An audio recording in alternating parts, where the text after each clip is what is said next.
Public works ডিপাৰ্টমেণ্টত 654টা junior engineer post মুকলি কৰা হৈছে আৰু ইয়াৰ যি এক্সাম APSC কণ্ডাক্ট কৰাব। ইণ্টাৰেষ্টেড আৰু এলিজিবল কেণ্ডিডেটবোৰে এই ভিডিঅ'টো চাই 4 মাৰ্চৰ ভিতৰত এই পোষ্টবোৰ কাৰণে এপ্লাই কৰিব পাৰিব। আজিৰ ভিডিঅ'ত APSC অফিচিয়েল পৰ্টেলত গৈ একাউণ্ট ক্ৰিয়েট কৰাৰ পৰা ফৰ্ম ফিল আপ কৰি প্ৰিণ্ট আউট কৰালৈকে সকলো A to Z details step by step আপোনালোকক দেখুৱাম।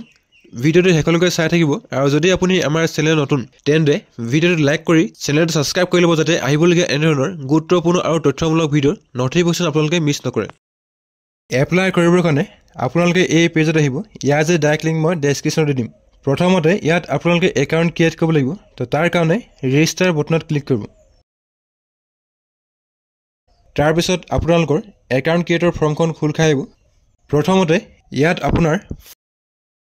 ইয়াত আপোনালোকৰ ফুল নেম এণ্টাৰ কৰি ফাদাৰ্ছ আৰু মাদাৰ্ছৰ ফুল নেমটো এণ্টাৰ কৰিব। তাৰপিছত ইয়াত আপোনালোকৰ জেণ্ডাৰ ছিলেক্ট কৰি এটা এক্টিভ ইমেইল ID আৰু মোবাইল নম্বৰ এণ্টাৰ কৰিব। ডেট অফ বাৰ্থত আপোনালোকৰ এডমিট কাৰ্ডত যেনেকৈ ডেট অফ বাৰ্থ আছে ডে মন্থ আৰু ইয়াৰত কেলেণ্ডাৰৰ পৰা চুজ কৰি ল'ব। পাৰ্মানেণ্ট ৰেচিডেঞ্চ অফ আছামত য়েছ ছিলেক্ট কৰিব। তাৰপিছত আপোনালোকৰ যিটো কাষ্ট বা কেটেগৰী আপোনালোকে লিষ্টৰ পৰা ছিলেক্ট কৰি ল'ব। পাৰ্চন উইথ বেঞ্চ মাৰ্ক ডিছেবিলিটিত আপোনালোকে ন' ছিলেক্ট কৰিব বা যদি আপোনালোকৰ ডিছেবিলিটি আছে তেন্তে ইয়াত য়েছ ছিলেক্ট কৰিব পাৰে। পাৰ্মানেণ্ট এড্ৰেছত আপোনালোকৰ আধাৰ কাৰ্ডত যিটো এড্ৰেছ দিয়া আছে আধাৰ কাৰ্ডৰ পৰা চাই আপোনালোকে ইয়াত এণ্টাৰ কৰিব। তাৰপিছত ষ্টেট আছাম ছিলেক্ট কৰি আপোনালোকৰ যিখন হোম ডিষ্ট্ৰিক্ট লিষ্টৰ পৰা আপোনালোকে ছিলেক্ট কৰিব। ইয়াত আপোনালোকৰ এৰিয়াৰ পিন কোড এণ্টাৰ কৰি এটা পাছৱৰ্ড ক্ৰিয়েট কৰিব আৰু কেপচা কোড ফিল কৰি জেনেৰেট OTPত ক্লিক কৰিব। আপোনালোকৰ মোবাইলত এটা OTP আহিব। ইয়াত OTP এণ্টাৰ কৰি ৰেজিষ্টাৰ বটনত ক্লিক কৰিব আৰু আপোনালোকৰ একাউণ্ট ছাকচেছফুলি ক্ৰিয়েট হৈ যাব। তাৰপিছত আপোনালোকৰ ড্যাশবৰ্ডটো এনেকৈ খোল খাই আহিব। ইয়াত আপোনালোকে প্ৰফাইল কমপ্লিট কৰিব লাগিব। তাৰ কাৰণে প্ৰফাইল বটনত ক্লিক কৰিব। তাৰপিছত আপোনালোকৰ ইনফৰমেশ্যনৰ পেজটো পপ আপ হ'ব। ইয়াত আপোনালোকে অ'কেত ক্লিক কৰিব। ইয়াত আপোনালোকে আইডেণ্টি প্ৰুফ ছিলেক্ট কৰিব লাগিব। Aadhaar card, driving licence, PAN card, passport আৰু ভোটাৰ ID এনেকৈ আপোনালোকে 5টা ID পাই যাব। চ' ইয়াত আপোনালোকে আধাৰ কাৰ্ড ছিলেক্ট কৰি ল'ব। তাৰপাছত আপোনালোকৰ আধাৰ কাৰ্ডৰ লাষ্ট 4 ডিজিট ইয়াত ভৰাই কনফাৰ্ম কৰিব। তাৰপিছত পাৰ্চনেল ডিটেইলছ ছেকশ্যনটো এক্সপ্লেইন কৰিব। ইয়াত আপোনালোকৰ নেম, জেণ্ডাৰ, মোবাইল নম্বৰ সকলো অট'মেটিকলি ফেচ হৈ আহিব। চ' ইয়াত যদি আপোনালোকৰ অল্টাৰনেটিভ মোবাইল নম্বৰ আছে তেন্তে অল্টাৰনেটিভ মোবাইল নম্বৰ এড কৰিব পাৰে। তাৰপিছত ইয়াত আপোনালোকে এজ প্ৰুফৰ কাৰণে এখন চাৰ্টিফিকেট ছিলেক্ট কৰিব লাগিব। তাৰ কাৰণে আপোনালোকে ক্লাছ 10ৰ pass certificate, marksheet, admit card বা ক্লাছ 12ৰ pass certificate, marksheet, admit card যিকোনো এটা আপোনালোকে ইয়াত ছিলেক্ট কৰিব লাগিব। চ' ইয়াত আপোনালোকে ক্লাছ 10ৰ এডমিট কাৰ্ডটো ছিলেক্ট কৰিব পাৰে। তাৰপিছত কেটেগৰী ছেকশ্যনটো এক্সপ্লেইন কৰিব। ইয়াত আপোনালোকৰ কেটেগৰী বা কাষ্ট অট'মেটিকলি ফেচ হৈ আহিব। তাৰপিছত ইয়াত আপোনালোকৰ কাষ্ট চাৰ্টিফিকেটৰ যিটো নম্বৰ ইয়াত আপোনালোকে এণ্টাৰ কৰিব। ইছ্যু অথৰিটিত আপোনালোকে ডেপুটি কমিশ্যনাৰ এণ্টাৰ কৰিব পাৰে। তাৰপিছত আপোনালোকৰ কাষ্ট চাৰ্টিফিকেটখন যিটো ডেটত ইছ্যু হৈছিলে ইয়াত আপোনালোকে ডে, মন্থ আৰু ইয়াৰত কেলেণ্ডাৰৰ পৰা চুজ কৰি ল'ব। তাৰপিছত আপোনালোকে এড্ৰেছ ছেকশ্যনটো এক্সপ্লেইন কৰিব। ইয়াত আপোনালোকৰ এড্ৰেছ অট'মেটিকলি ফেচ হৈ আহিব। চ' যদি আপোনালোকে এড্ৰেছটো এডিট কৰিব বিচাৰে তেন্তে আপোনালোকে এডিট কৰিব পাৰে। গোটেই ডিটেইলছবোৰ ফিল আপ কৰাৰ পিছত আপোনালোকে ছেভ কৰিব। ইয়াত আপোনালোকে অ'কেত ক্লিক কৰি ছেভ এণ্ড নেক্সট কৰিব আৰু আপোনালোকৰ যি পাৰ্চনেল ডিটেইলছ ছাকচেছফুলি ছেভ হৈ যাব।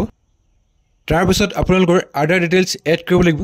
R you an ex servicemen ইয়াত আপোনালোকে ন' ছিলেক্ট কৰিব। আৰ ইউ ডিভাইড from any examination and or selection conducted by the UPSC any state private sector commission ইয়াত আপোনালোকে ন' ছিলেক্ট কৰিব। হেভ ইউ এভাৰ বিন ডিভাইড from applying for any government post ইয়াত আপোনালোকে no' select কৰিব। তাৰপিছত যদি আপোনালোকৰ BPL চাৰ্টিফিকেট আছে তেন্তে ইয়াত আপোনালোকে য়েছ ছিলেক্ট কৰিব।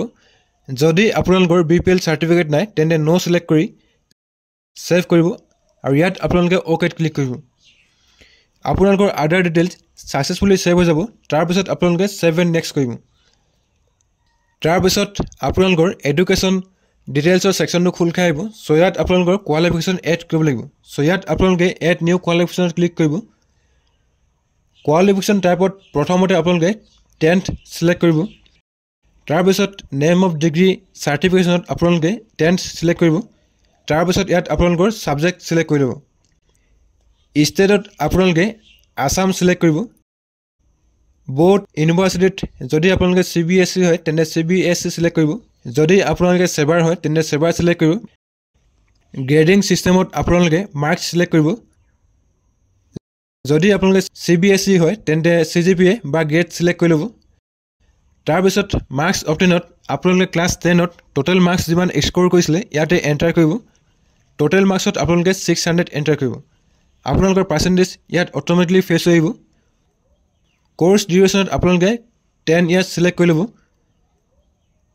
ইয়াৰ অফ পাছিঙত আপোনালোকে যিটো সনত ক্লাছ 10th পাছ আউট হৈছে আপোনালোকে লিষ্টৰ পৰা সিলেক্ট কৰি ল'ব তাৰপিছত পাছিং ডিভিজনত আপোনালোকৰ যিটো ডিভিজন লিষ্টত আপোনালোকে সিলেক্ট কৰি সেভ কৰিব ইয়াত আপোনালোকে ওকে ক্লিক কৰিব আৰু আপোনালোকৰ ক্লাছ 10 ৰ ডিটেইলছ সাকসেসফুলি সেভ হৈ যাব তাৰপিছত আপোনালোকে ক্লাছ 12 ৰ ডিটেইলছ এড কৰিব লাগিব তাৰ কাৰণে এড নিউ কোৱালিফিকেশ্যন ক্লিক কৰিব কোৱালিফিকেশ্যন টাইপত আপোনালোকে 12 সিলেক্ট কৰিব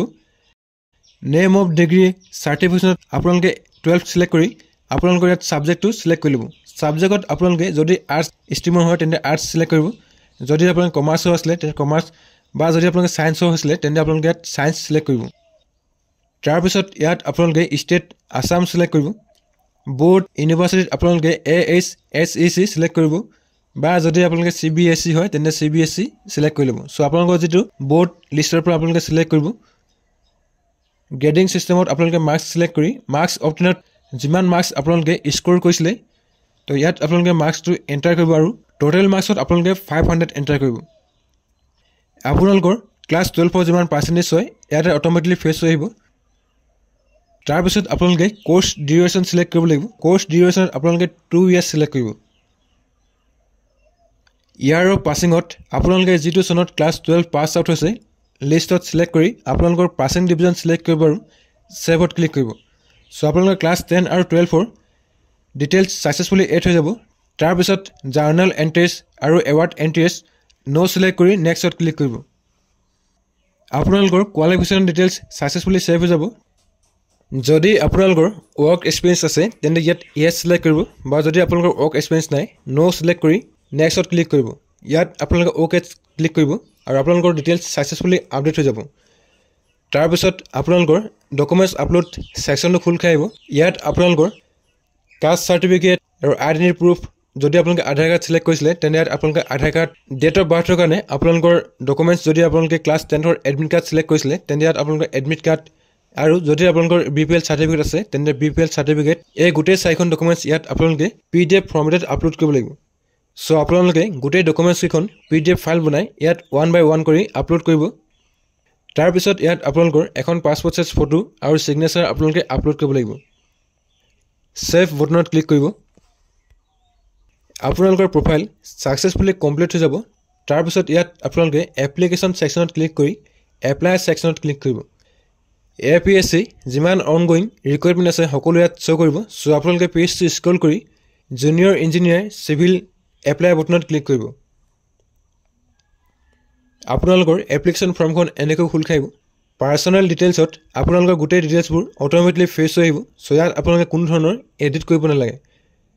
তাৰপিছত আপোনালোকে পেজটো স্ক্ৰল কৰিব এড্ৰেছ ডিটেইল সেকশনত যদি আপোনালোকৰ প্ৰেজেন্ট এড্ৰেছ আৰু পাৰ্মানেন্ট এড্ৰেছ সেম হয় তেন্তে এই বক্সত ক্লিক কৰিব আৰু আপোনালোকৰ যি প্ৰেজেন্ট এড্ৰেছ অটোমেটিক্যালি ফেচ হৈ আহিব তাৰপিছত পেজটো স্ক্ৰল কৰিব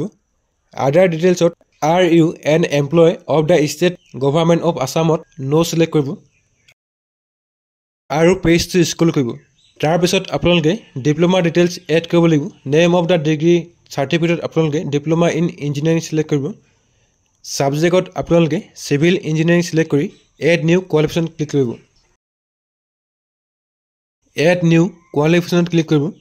তাৰপিছত আপোনালোকৰ পেজটো এনেকৈ খোল খাই আহিব সো ইয়াত আপোনালোকে ষ্টেট আসাম সিলেক্ট কৰিব বোৰ্ড ইউনিভাৰ্চিটিত আপোনালোকে state council for technical education SCTE select কৰিব বা যদি আপোনালোকে আদাৰ্স বোৰ্ড ইউনিভাৰ্চিটিৰ পৰা পাছ আউট হৈছে তেন্তে আপোনালোকৰ যেটো ইউনিভাৰ্চিটি বা বোৰ্ড লিষ্টৰ পৰা আপোনালোকে সিলেক্ট কৰি ল'ব মাৰ্কিং সিস্টেমত আপোনালোকে CGPA সিলেক্ট কৰিব তাৰপিছত আপোনালোকে ডিপ্লোমা যিমান CGPA স্কোৰ কৰিছিলে ইয়াত আপোনালোকে এন্টাৰ কৰিব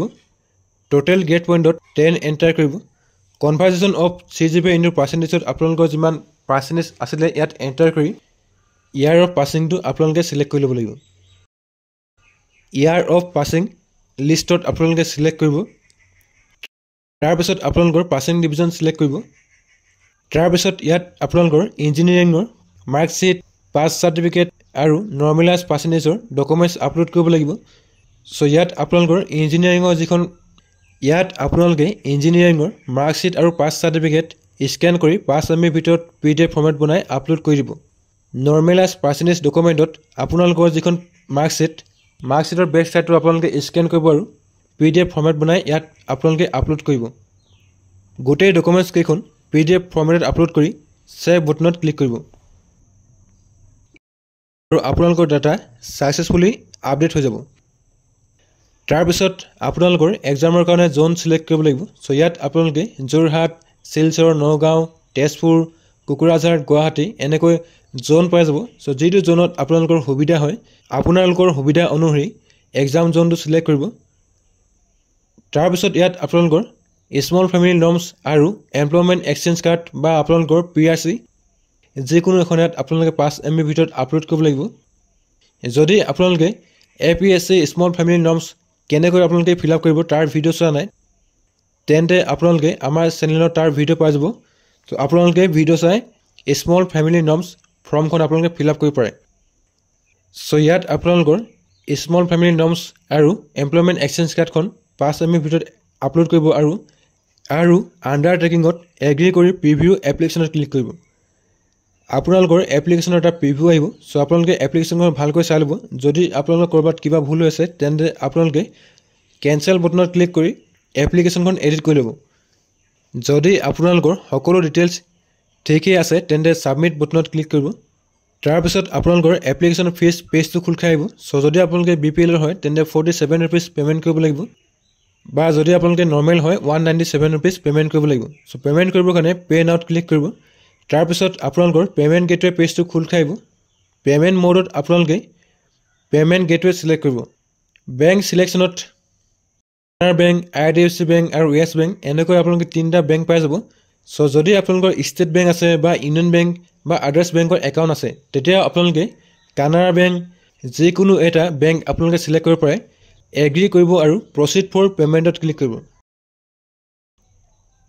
আপোনালোকৰ GRN নম্বৰ জেনেৰেট হৈ আহিব ইয়াত ওকেত ক্লিক কৰিব তাৰপিছত ইয়াত আপোনালোকে টাৰ্মছ এণ্ড কণ্ডিশ্যন একচেপ্ট কৰি কনফাৰ্ম পেড ক্লিক কৰিব ইয়াত লিভত ক্লিক কৰিব আপোনালোকৰ পেমেন্ট মোডৰ পেজটো খোল খাই আহিব সো ইয়াত আপোনালোকে কাৰ্ডছ UPI বা নেট বেংকিং যিকোনো এটা থ্ৰু দি আপোনালোকে পেমেন্ট কৰিব পাৰে যদি আপোনালোকৰ গুগল পে বা ফোন পে আছে তেন্তে আপোনালোকে পে থ্ৰু UPI QR কোডত ক্লিক কৰিব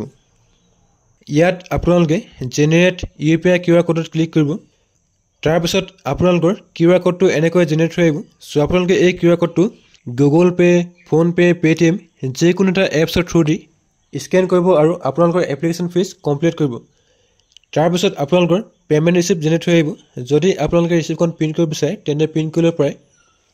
এপ্লিকেশন প্ৰিন্ট কৰিবৰ কাৰণে আপোনালোকে এপ্লিকেন্ট সেকশনত ক্লিক কৰি মাই এপ্লিকেশনত ক্লিক কৰিব তাৰপিছত আপোনালোকৰ ড্যাশবোৰ্ডটো এনেকৈ খোল খাইব ভিউ এপ্লিকেশনৰ তলত আপোনালোকে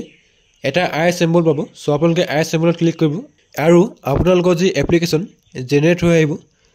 এই এপ্লিকেশনখন আপোনালোকে প্ৰিন্ট এপ্লিকেশনত ক্লিক কৰি এটা প্ৰিন্টাৰ উলিয়াই ল'ব বা যদি আপোনালোকৰ প্ৰিন্টাৰ নাই তেন্তে আপোনালোকে সেভ কৰিব পাৰে সো এনেকৈ আপোনালোকে APSC PWD JEE কাৰণে নিজৰ মোবাইলৰ পৰা অনলাইন এপ্লাই কৰিব পাৰে আজিৰ ভিডিওত ইমানেই আছিল যদি আপোনালোকে ভিডিও চাই ভাল পালে তেন্তে ভিডিওত এটা লাইক কৰিব আৰু আপোনালোকৰ বন্ধুবৰ্গৰ লগত শ্বেয়াৰ কৰিব আপোনালোকৰ যদি কিবা সুধিব লগা আছে তেন্তে কমেন্ট বক্সত কমেন্ট কৰিব ভিডিওটো প্ৰথমবাৰ শেষলৈকে চোৱাৰ কাৰণে ধন্যবাদ